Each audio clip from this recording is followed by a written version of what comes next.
Well, morning, fellow zombies. Are we alive yet? Are we awake yet? I sure as hell ain't. It's 2:14 in the morning, West Coast time. It's the 2nd of December, 2024. We were John C. Roseman, California. The zombie of Roseman. Yeah, that's me this morning. So, Cyber Monday, where people go crazy online and try to get junk.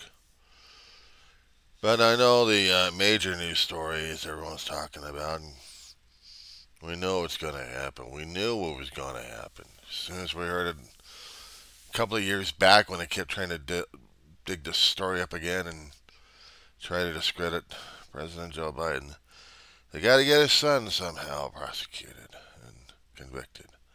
Well, he got prosecuted, convicted, and President Joe Biden said he wasn't going to pardon Hunter Biden. But he's a father. He's going to do everything else he can, and he probably had to hammer it out with his family on this one. Even Hunter was going, no, you can't do this. Dad, they're personally going to crucify you. Well, there's nothing else they can do to Joe Biden. He's getting out of office. And as soon as they figure that Trump gets in office, he's going to do whatever he's going to do to make his life miserable as hell and keep him locked up. Just to piss off the Bidens and just to be a pain in the ass. I wouldn't put it past the damn Trumplicans to think about that crap in the first place. But President Joe Biden was not going to keep his son in prison. And that's what the Trumplicans actually. I almost about to call them Republicans, but it's the Trumplicans who looked forward to this one. So now, with a presidential pardon, it'll take a short time for the paperwork to get through. And then a week, Hunter Biden should be back with his family, completely exonerated by his own father.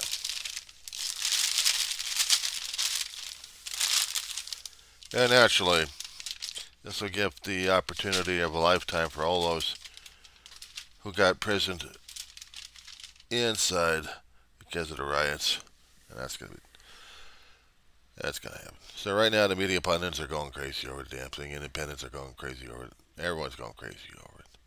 Twitter's a lie with a lot of crap on it. I'm staying the hell away from it. I'm staying the hell away from Blue Sky. They're still the same platform. Change formats around a little bit, but they're still the same thing. You got people belly aching left and right, and I'm staying the hell away from it. And just hear what everyone else has to say online. I'm getting burned down at the whole damn thing in the first place. Yeah, I got pissed off about it. I got pissed off at the people. That's why I took my ire on the people because they voted Trump back in office. They think he's going to do a wonderful job this time. Our country's going to tank. The fear is corporate's going to get more and more of the wealth, more control, more power. They haven't got enough of it as it is. And we're still looking for the topple of the United States government into an autocratic society, and I blame the voters because they wanted this shit. And when they start complaining about their lives being changed and ruined, all they got to do is look in the mirror and see who the blame was. Unless, of course, they're going to be doing something really stupid. But I wouldn't put it past the people. Just accept it blindly because that's what they do. They're sheeple. Democracy is a wonderful thing. It can make a government great or it can topple a government. And I'm waiting for the topple. I'm waiting for the prices to get so skyrocketing. We've got a trade war going on between Canada and Mexico. Mexico's going, no way in hell you're going to be doing another tariff on our ass. And from what I hear, Trump screwed himself over on this pledge of his concerning about the tariffs. Apparently he signed a bill in while he was in term saying there won't be any tariffs between Canada and Mexico, and yet he's making it a pledge, and he's allowing everyone else to think he's got a pledge on the damn thing. just because he signed his own law. Now, is he going to break his own law? Would that be considered a 25th Amendment right there? If Congress got up and said asked to really do it, and then you got J.D. Vance in office. Is he going to do the same damn stuff? That would put him in jeopardy, wouldn't it? But would Congress actually do it? Are they going to get rid of the Speaker of the House, put someone else in? Someone worse? That's an idea, isn't it? If the Republican Party got that screwed up in their heads, I was thinking that Johnson is no damn good.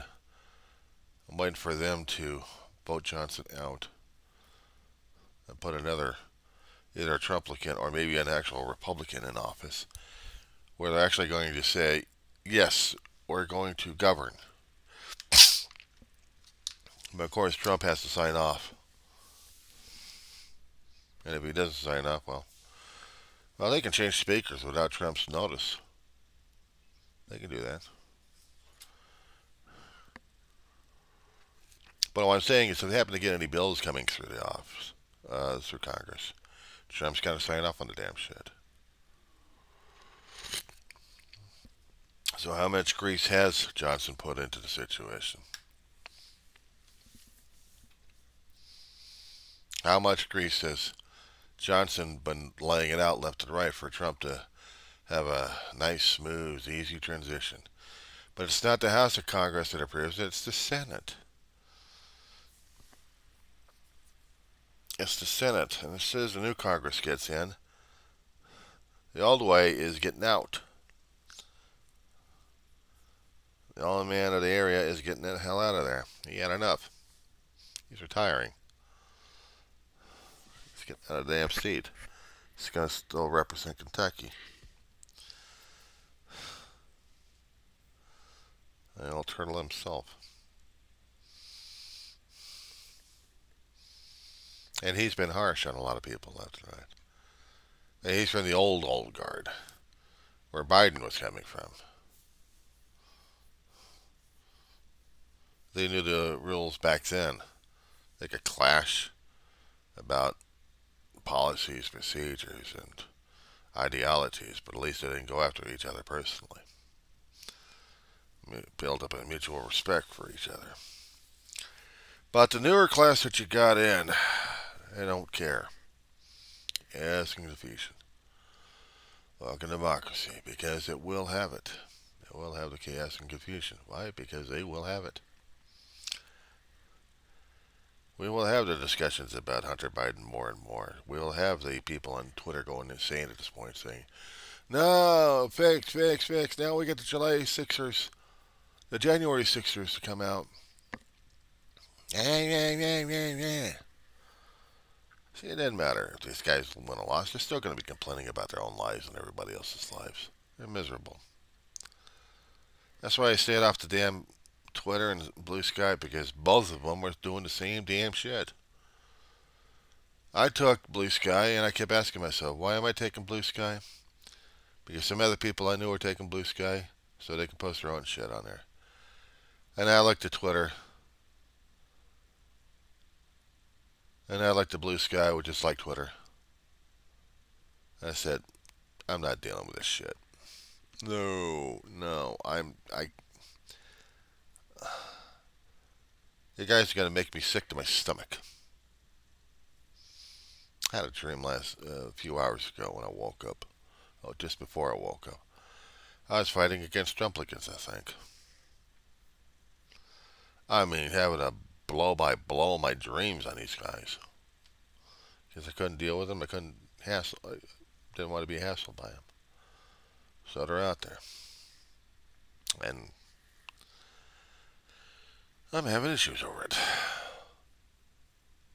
See, I don't need to see the aggravation online. I already know the aggravation's already online. These guys already been broadcasting their stuff left and right. They're whiner babies. They won. They're gloating. They're pounding their chest, and now they're saying, "Now we get to do stuff. Now we get to do stuff." Ah! How dare you? Ah! So it's the bully boys who are complaining and griping. They won, but they're whiner babies. They're whiny babies. My town's a whiner baby. My county's a whiner baby. Parts of the state of California are whiny babies. And the rest of the Trumplicans are whiny babies. It's not that they want things back to normal. No, it's chaos confusion. This is what's been drilled in. This is what the fear mongering has been going on left and right on the social media platforms and the corporate media right now. We got the fear mongering happening left and right. Is it going to happen or is it not going to happen? We have to wait day by day, don't we? Each excruciating day. And meanwhile, getting off the damn politics at this point over here, how would you like to have your job cut off from underneath you before or during the holidays? I've been keeping track just to see what things are going to be happening to a lot of people these days. And what's horrifying is where I see that there was a college system in California laying off state lecturers. You can't balance their own damn budgets. They're losing people left and right. Tuitions are going up. Students are bitching about the damn thing. They're getting like the class size issues that they've had when they were growing up, when the school couldn't balance the budgets and the districts couldn't do that. Overcrowding. Now we got overcrowding in the classes, but hell, we have overcrowding there anyway. So San Francisco State University is having lecture issues. They're getting rid of a lot of their lecturers. Lecturers that you need to learn and listen to, especially when you're dealing with prerequisites that you need to graduate. So they're going. They're going bye-bye. That wasn't bad enough on that particular situation over there. There was another one I was looking for.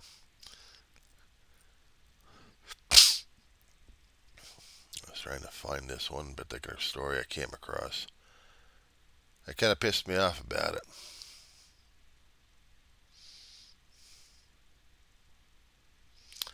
What was I hearing about it? Because I know I heard about it something on the news. This was driving me crazy because I remember coming across this particular news story. Uh, what was it? UPS? USPS? One of those two companies was going through layoffs again. And they couldn't say reasons why. Kind of sucked. UPS. Oklahoma City facility. So a few days ago, they received a notification that about 300 plus are going to be laid off, looking for work. How's that grab you? It's even worse is when you have to have another place that you live going to be raising leasing rates for your home, and they're going to be kicking people out. Lake Havasu, I think, this place. Came across another article online for this one. Really pissed me off on this. I just couldn't stand it.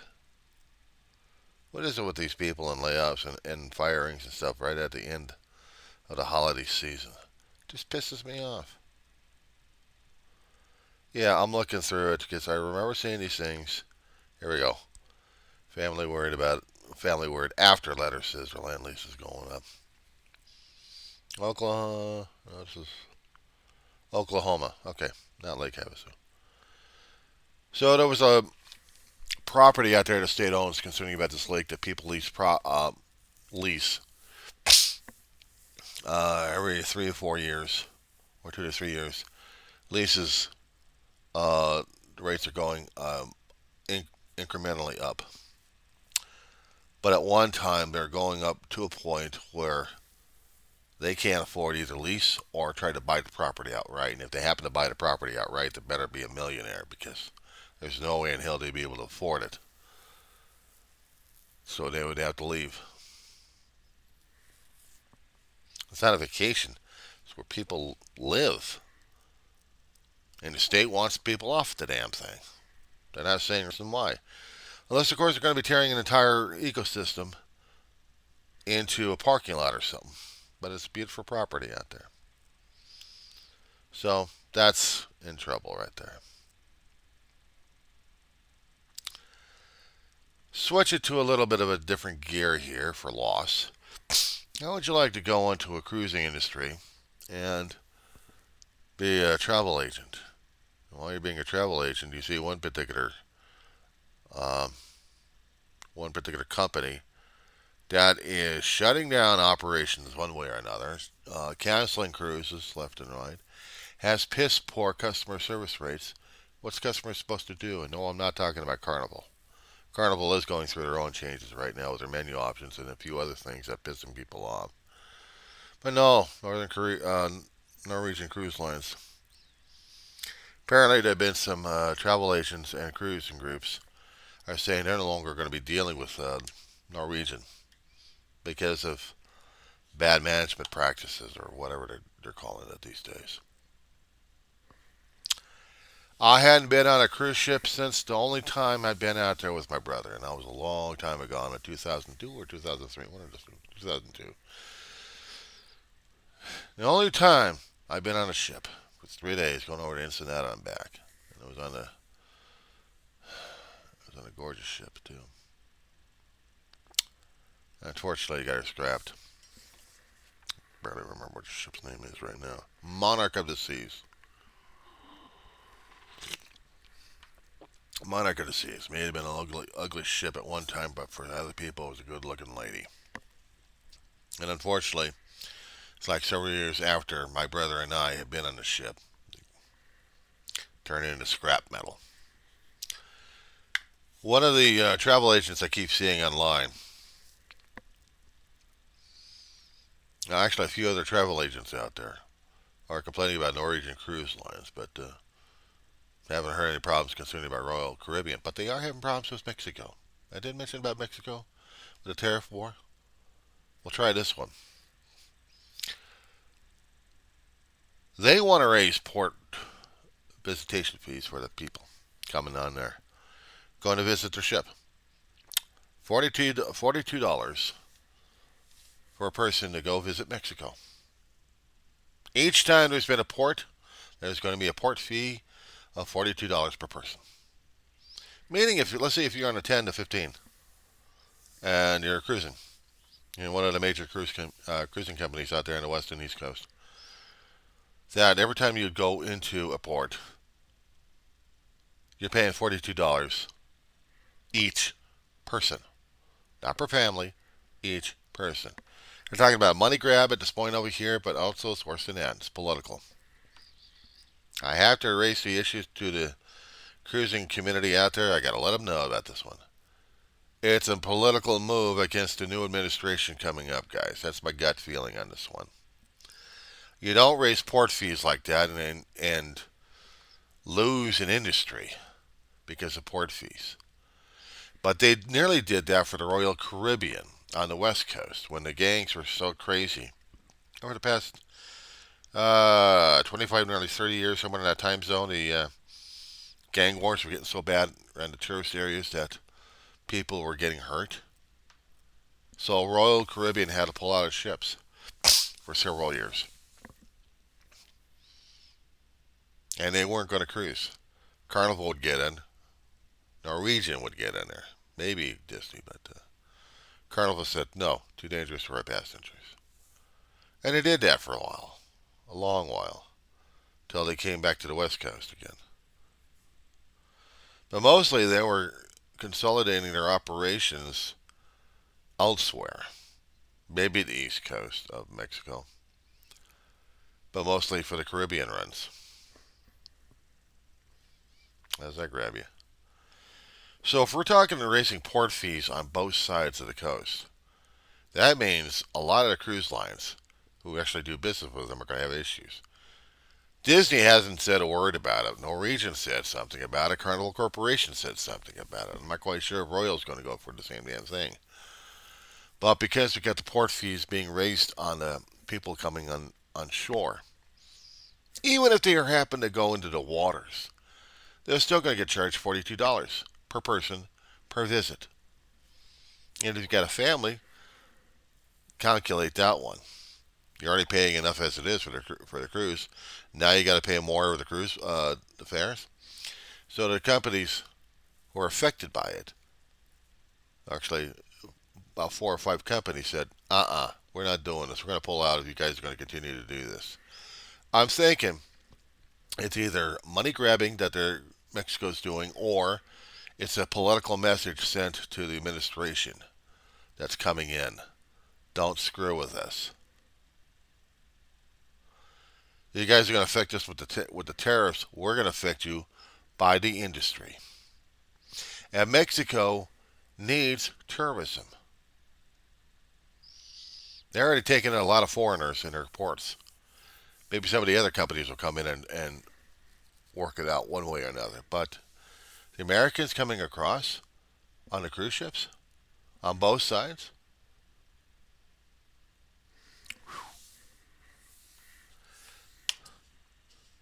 Mexico's got to find some way to tell the American people that you're coming to Mexico, we're going to drain your accounts.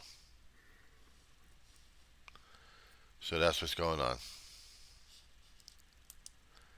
I'm waiting for the 3 o'clock hammering here. MSNBC, I haven't heard too much whether or not their ratings are going downhill even further because of their stunt that they pulled. It's like about a week or two after the election, they decided, okay, MSNBC's got to salvage their operation by pleading to the Trump and kissing the ring to keep their operation going. If they get sold off, they want to make sure that they're going to get salvaged. And so far, I haven't heard anything coming down the pipeline. Of course, I hadn't been keeping track of that damn thing. I should have been doing it. Whether or not if NBC Corp and the people who own NBC are going to get rid of MSNBC. So we'll see what happens. We will see what happens. What's my personal opinion concerning about the Hunter Biden situation? They were making it into a political crap, and now they're going to be reaping on this one. The Trumplicans. They're going to be reaping on this one like major. So we're going to be seeing the pushback and the blowback on this one.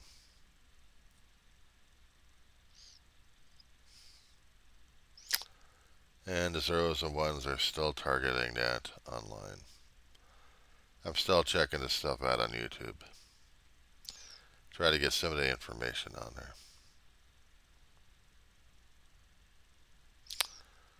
So we'll see what happens. Do I consider Hunter Biden to be like an alcoholic or recovering person? No. But he did probably make a lot of mistakes while he was probably an addict. And then trying to fix things. The only way he knew how to fix things was get busted. And so he was going to do it. He was going to face up. He was going to face the music. But somehow, you knew that this was going to happen, that President Biden was going to save his son. He wouldn't be a father if he wasn't going to do that. I've seen people who do the heavy-handed because they want to make sure that the son or the sibling actually understands what's going on. Well, the deal is done. Hunter walks out. And of course, the reputation is sullied at this point. Maybe. But they got out with their head held high. They didn't push the results. They didn't go out and sue. They weren't about to. Harris wasn't going to do it. Harris was going to go by the will of the people, and the will of the people was they wanted a Trump in. So we'll see how the collapse of the America is going to go at that point. Other than that, for the personal point of view, or personal things happening this week for myself, this is the last week for me going in for the semester.